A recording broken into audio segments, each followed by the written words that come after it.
Hey guys, so I'm literally in my kitchen making soup. I have the camera balanced on my pantry shelf. And I really want to share this message today while my soup is cooking. And, you know, there's a major trend that's going on in the spiritual community that I've talked about before, but I want to talk about it again and I want to speak to it from a different perspective. And it's this thing that I keep seeing with friends and with clients, and I've experienced it myself too, but I'm truly sharing this not from my own perspective, like from my own experience, but from witnessing this in dozens and dozens of people, friends of friends as well. Like so many people in the community are experiencing this. And what it is women who are very much like me, that are embodying both their masculine and feminine energies, and are probably working on leaning more into their feminine energy, and probably used to be more in their masculine energy. So they're embodying the feminine. And what can happen sometimes when we're in this space is that we are learning through our partnerships who we are, like what we're embodying and how to hold that. So a lot of times when we're in the space that I just described, holding our masculine and feminine energy and kind of learning how to anchor in the feminine, wanting to be operating from the feminine energy, but learning to anchor in that, we can attract partners that will teach us where we're not holding that. And for women, it's so common for us to be, most of us are very skilled in operating from our masculine side because, quite honestly, we have to be to survive. It's very difficult for you to only be in your feminine energy unless you're like an heiress or something. It's challenging to survive just with feminine energy. It's also just not balanced. So anyways, what happens is we can start to attract men who are very feminine. And what I see in the spiritual industry is that there's a lot of men, and I'm going to try to keep this unbiased, but I just want to say something here. There's a lot of men in the spiritual industry who are showcasing themselves as powerful coaches who have lots of followers or who have really powerful presences. They're powerfully embodied. And something that I've seen happen with this is, as women, we're like, oh, he's so spiritual. We can sort of lose our center and lose our footing. And the same sort of thing can start to happen with this type of person that could happen in an abusive relationship, or which could span any sort of, masculine, feminine role. But we start to see this same pattern happening where we're allowing someone else to hold the feminine energy, and we are coming back into the masculine energy. And there's so many, I would label this person, I wish there was a better name, but like the spiritual fuckboy, even if they're not a fuckboy, like someone spiritual who is showcasing themselves like they can show up in the divine masculine for you, yet they're asking you to show up in the masculine, and they may have all of the verbiage and right words to you, so that sometimes they can even manipulate and trick you. And this is like the trend that I've seen, and it's probably honestly a little bit of like narcissistic qualities are how do I want to put this? Sort of narcissistic qualities are featured in this like archetype of person. And, everybody's doing their best, everybody's learning, blah, blah, blah. But also what our job is as powerful women is to stand for what we desire, is to stand for the type of person we know we are worthy of attracting. And it's not that this other person is like nothing and they're worthless. That's not it. It's that they're not a fit for you. And so often I've done this, and I have seen so many women do this, where we entertain ridiculousness. We over-empathize with a lot of one of the main things that will happen with this person who is portraying them, who is embodying more feminine energy as a man in the spiritual community particularly. They will really harp on their childhood trauma, and they will ask to utilize that or something else like related. They will ask for that to be an excuse for their behavior. And it's like, everybody has childhood shit. Everybody has a past. And something that I have actually a list in my phone that's like dating reminders. When I meet someone new and I'm like, oh, they're so great, like read this list because you're not gonna make these same mistakes again, like we've learned. And sometimes we just forget that, right? And we need those reminders. Anyways, what was I saying? Oh, one of the questions that I put in there is like, would I tolerate this behavior from a friend? Would I empathize with a female friend in this same way? And if the answer is no, it's like, you got to go. Show up or don't. And I am in the personal space where I'm like, I'm a goddess. And if you're not going to show up as a god, if you're not going to show up as a true king, a lot of people call themselves kings and it's bullshit. Honestly, I think for men, if they call themselves a king, they're probably definitely not a king. I've experienced this like a few times now. And again, everybody's doing their best, yada, yada, yada. Just like I might call myself a queen, but I still have areas where I might not be holding the queen. And this too is sometimes why these partners will come in, because they're showing you how to hold more of that archetype that you're wanting to call in. They're showing you how to hold more of your power. So if I'm parading around saying I'm a queen, you better, like, I'm gonna be tested on that. And I have been tested on that quite a bit. So if I'm saying I'm a queen, which I am, that means I'm not gonna tolerate fucking jokers and princes and fools over here coming up to me with like, oh, I didn't get your call, or like, oh, sorry, I'm 2 hours late again, or like not putting you as a priority next to their mission. And you know intuitively, like if something feels off to you, please trust it. If you're like persuading somebody to do something in the right way, or you're, especially in the beginning of a relationship, if you're constantly having to remind someone of how they should be showing up, a lot of times the masculine, especially a weak masculine energy, and I'm just going to say that boldly because this is what that is. A weak masculine energy is going to show up and say you're nagging or you're showing up in a certain way. And we can do that in certain times. So that energy can come from the imbalanced feminine. But when you show up as a stand for, this is what I require, this is what I need. If it's not a fit for you, that's cool. It's this energy of the truth. What's it called? I'm like, so like into this. I can't remember what it's called. The sword of truth, placing your sword of truth in the ground. Like, this is the person I'm attracting. If you're not it, it's fine. And a lot of times we will get attached to the type of person or to that person because we think we want something within that person that we can't find better. And so we'll settle for certain things. And please, sword of truth every day. See the sword coming into your body, energetically. Place your sword into the ground energetically in your imagination, and visualize this. And don't accept otherwise. Someone will show up to you correct when they're a match for you. And I believe that we thoroughly will get tested as powerful women, because we also hold a light, just like this light is haloing over me right now. We also hold a light that will attract a lot of types of people. All those people are not your person. They're not your fit, just like they might not be your client or your friend, right?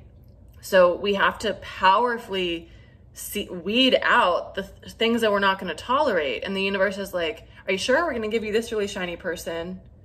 They're going to have all these things on your list, but these 3 things are going to be missing that are like pretty important. Well, let's see what you do. And then you're like, no, I'm going to block. No, I'm not doing that with this person. How about this person? How about this? And you know, somebody might have 100 tests. I hope you don't. Somebody might have 1 test or 3 tests or 25 tests within one person, right? But I believe that we will be tested to show, are you actually wanting what you were saying you want? Because that means that you have to be a powerful stand for what you're not going to be available for.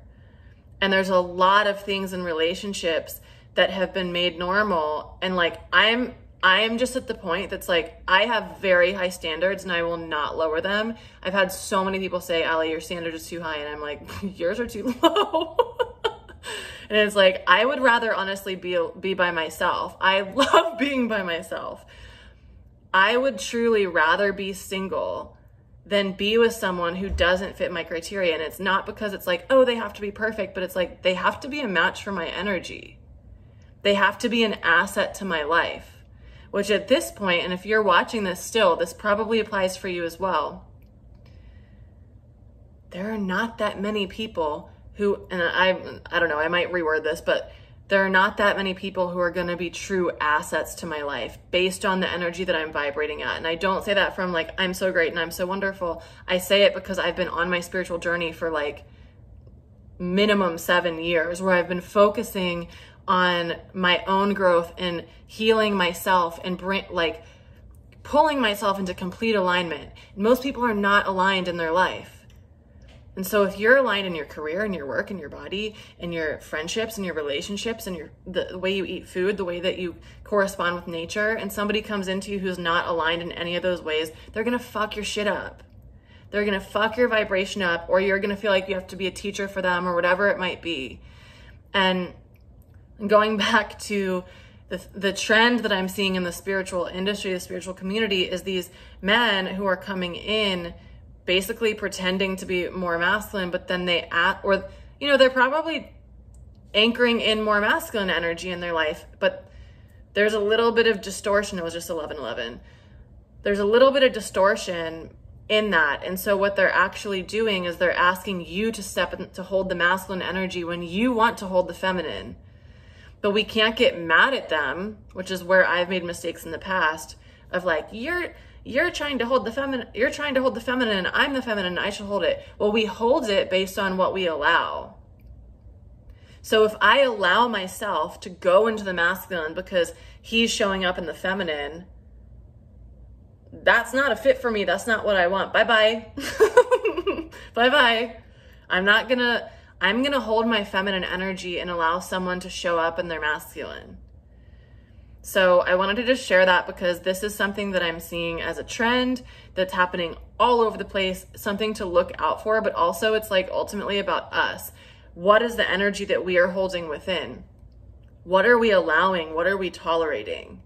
And how do you view yourself that looking at what you're tolerating is a very good example to show how you are seeing your own worth and what you believe is worthy to come to you. So I dated someone for like almost a decade. And then when I turned 30, I became single basically. And I dated 2 people since then. And both gave me so many tests that I wasn't really aware of because I had been out of the dating game for so long. And it really showed me on a personal level, like, whoa, I'm actually not holding myself to what I'm saying I desire. And these people are showing up having so many of the check marks, but then there are a few that are like fucking hard no's that provide stress for me in my life or don't make me feel safe or don't make me feel held. And here's what I believe. I believe that the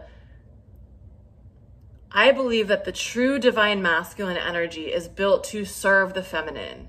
And when I say that, you're going to think because of our programming, it's in a hierarchical way, like, oh, I'm going to serve this person above me. It's not that.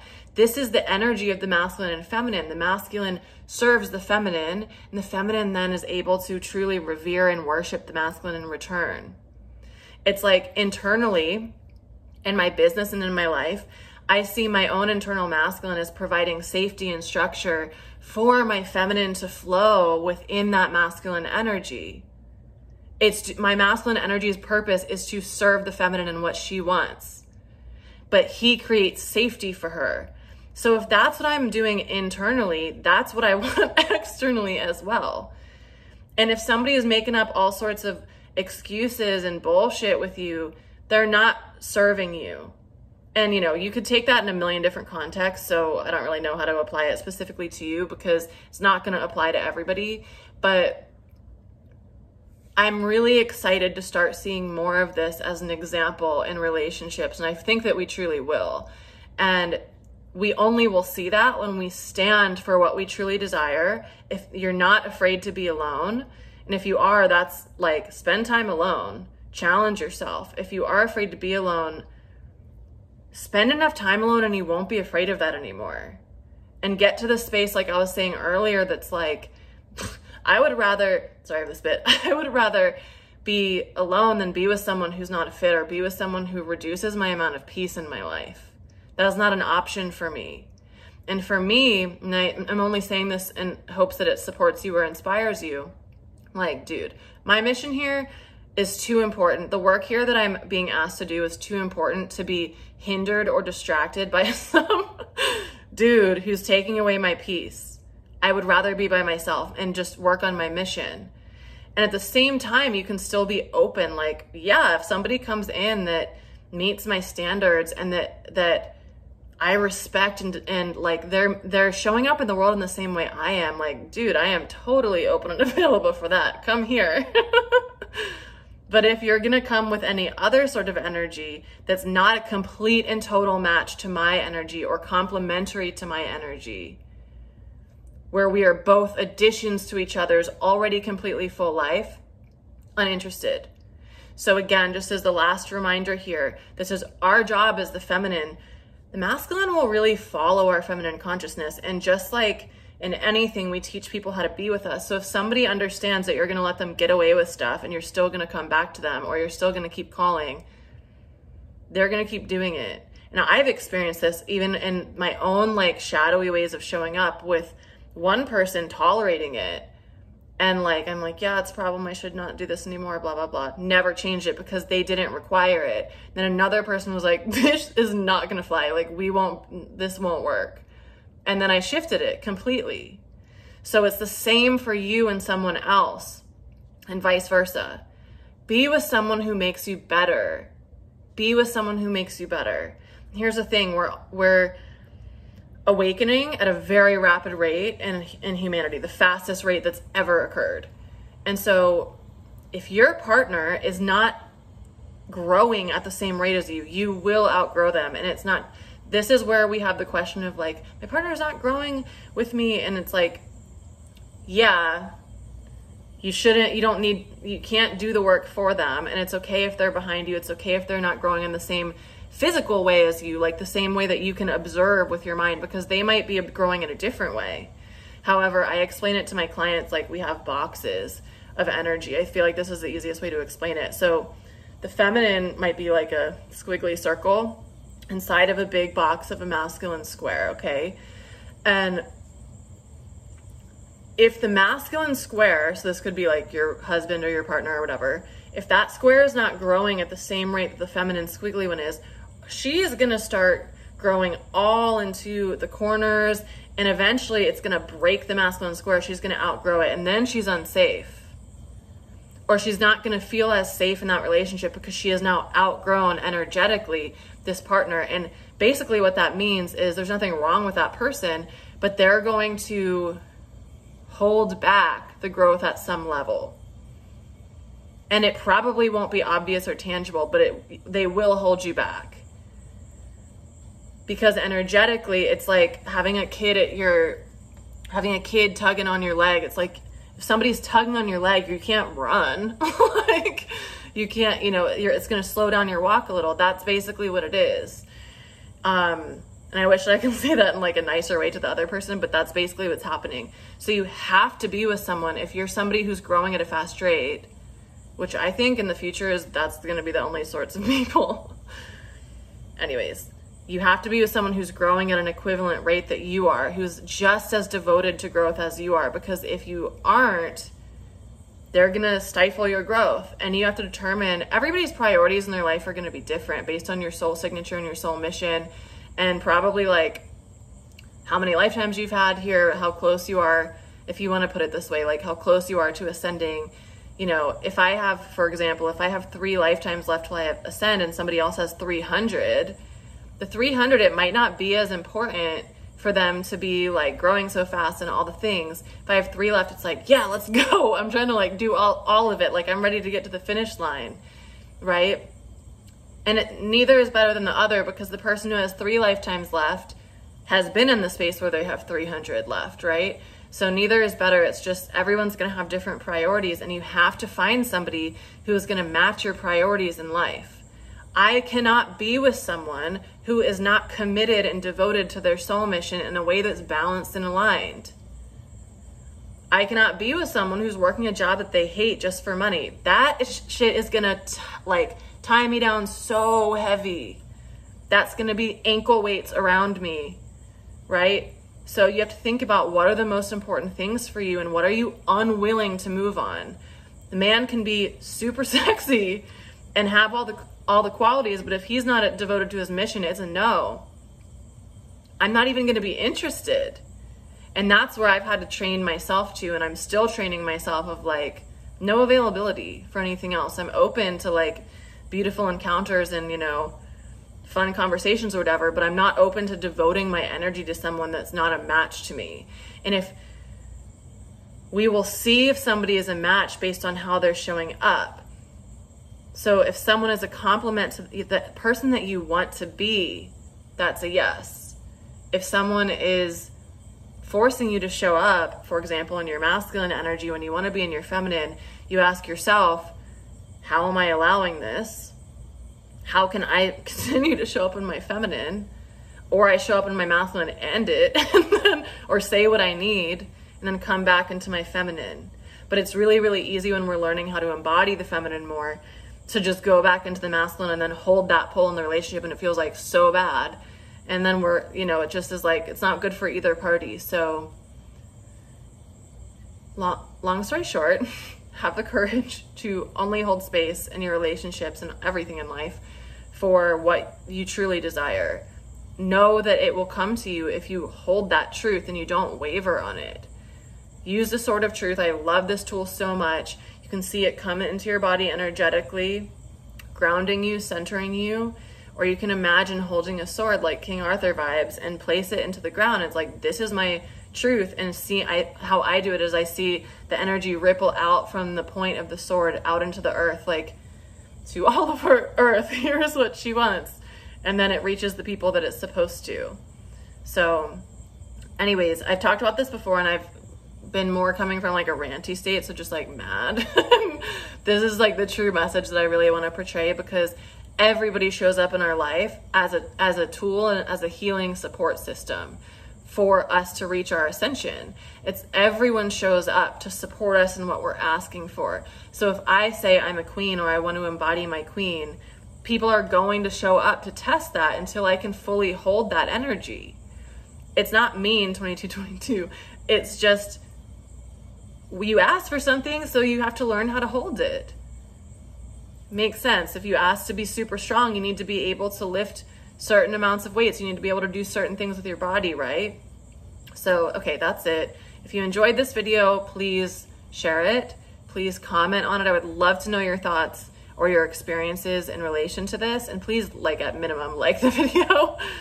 I do all of these YouTube videos purely out of my heart to share wisdom that I've learned with you, because I just truly, like, I really want to be impactful and helpful to humanity as we're going through this major shift and into our ascension. So if you can just support me by engaging with this video and sharing it with somebody, liking it, subscribing to the channel, that would make my heart happy, and especially if you leave a comment.